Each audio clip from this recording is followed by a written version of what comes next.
Ai și mata pe aici ceva de băut? Apă, ceva? Nu, n-am nimic. Hai mă sus cu ele. Haide. Hai mă. Eu nu știu să-mi dau un pește, doamne. Ați găsit? Da, am găsit aici, saci. Lanțul unde e, mă? Lanțul Sănești cățeaua? Bine, așa, hai.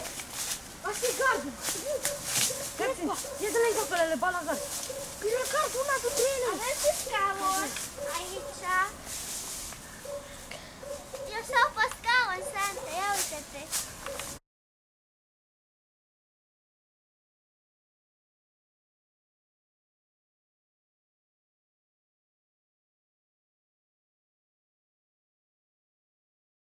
Am luat banii înapoi, că l-am găsit.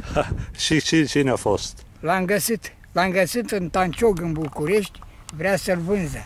Ah, Și eram cu miliția. și cum ați făcut să știți că era acolo? Și l-am văzut și gata, l-am depistat. Așa e.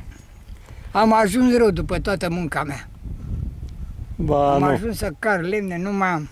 Îmi ia banii, îmi ia actele și scurile după în curte și toate alea. Așa e viața. Acum mulțumesc lui Dumnezeu că m-a ținut sănătos. Îmi fură topoarele, fuge, eu nu pot să-l prind. Da, normal. Nu mai am putere. Am aproape 80 de ani, 78 de ani.